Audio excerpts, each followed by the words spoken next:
Clay soil can be the greatest frustration for a gardener. It dries hard as a brick in summer, stays sticky in the rainy season, and resists the simple work of planting seeds or pulling weeds. Many give up, believing clay cannot be transformed without machines or truckloads of compost. Yet there is an old gardener's trick that costs nothing and works with time-cover clay with leaves and let nature do the heavy lifting. We tested this method carefully, measuring how long it actually takes before compacted clay begins to soften, crumble, and welcome roots. The results will surprise anyone battling heavy soil. Clay soil is stubborn because of its particle structure. Clay is not just bad dirt. It is a soil with extremely fine particles that pack tightly together. These particles are so small that they hold water but lock out air, leaving roots suffocated and microorganisms limited in activity. When dry, clay bakes into a rock-like mass. When wet, it becomes sticky and hard to work. For soil like this to change, its structure must be broken open by organic matter roots and microbes. That is why covering clay with leaves works so well. It introduces both organic food and physical protection, giving biology the chance to break the dense material apart. When leaves are spread across clay soil, the first visible effect happens immediately.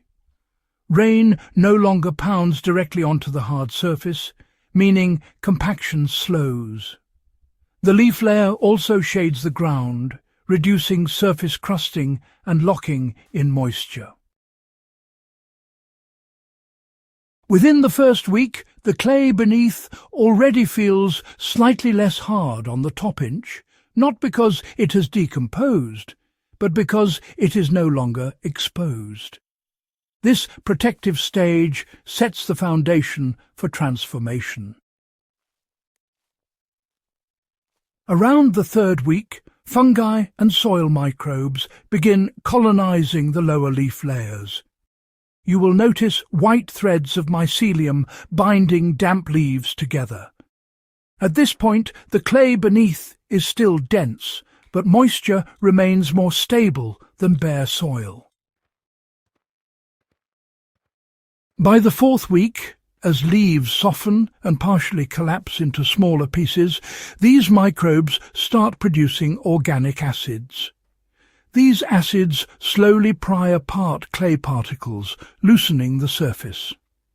In our test, by week 6, the top half-inch of clay was visibly crumbly when scratched with a trowel. In compacted clay, worms rarely appear early because the soil is inhospitable. But once fungi and bacteria have worked on the leaves for about 6 to 8 weeks, worms begin tunneling in from surrounding areas. We observed the first worm casts on the surface at the 2-month mark. These worms were pulling softened leaf fragments underground, mixing them into the clay.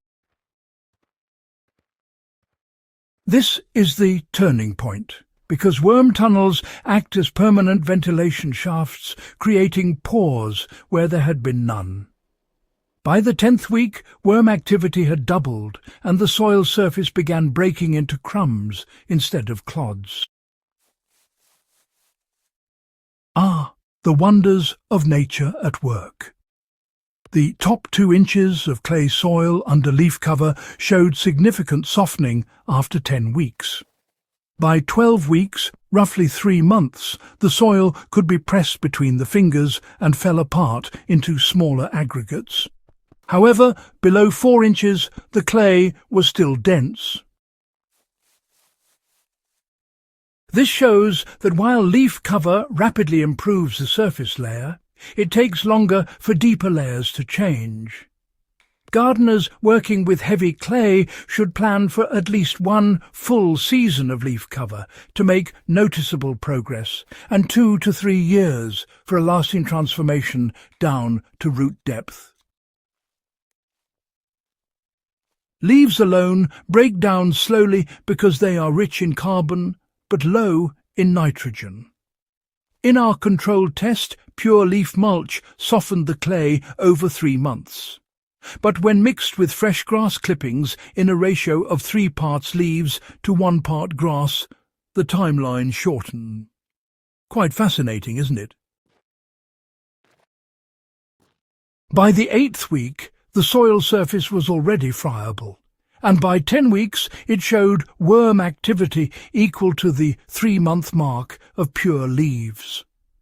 The nitrogen from grass balanced the high carbon load of leaves, fueling faster microbial breakdown.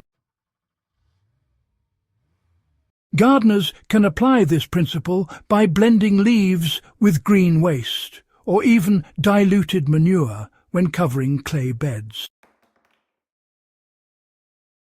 To apply this method, spread leaves at least 4 inches deep over clay soil in the fall. If using dry leaves, moisten the layer after spreading so that microbial activity starts sooner. If possible, mix in 1 part fresh greens, such as grass clippings or kitchen scraps, to 3 parts leaves. Leave the cover undisturbed through winter and spring. By early summer, it's a good idea to check the surface by pressing with your hand. You'll probably notice that the soil beneath is no longer hard and compact, but instead it's breaking into smaller crumbs. For deeper change, just repeat the process yearly, allowing the layers of decomposed leaves to stack and build organic matter into the subsoil. While the first season shows improvement mainly in the surface layer, the continued application of leaves year after year builds a lasting change. Each layer of decomposed leaves adds humus, increases pore space, and encourages earthworms to remain permanently in the bed. After 2 years of steady cover, the clay that was once brick-like can be worked with a fork and planted without struggle. Roots penetrate deeper water drains instead of pooling, and the soil holds moisture through drought. This is not a quick fix, but it is one of the most natural, cost-free ways to transform difficult clay into fertile ground. Our test confirmed that clay soil covered in leaves begins softening within 6 weeks, shows clear crumbling by 3 months, and transforms more deeply with repeated seasonal cover. Leaves, often treated as waste, are a free amendment that harnesses biology to do what no tilling tool can accomplish without damage. For gardeners committed to improving tough ground, this is the waiting game worth playing. If you found this breakdown valuable and want to see more science-based solutions for reviving soil, make sure to subscribe to Soil Doctor and share this with fellow gardeners. Together we can turn stubborn ground into fertile soil, one bed at a time.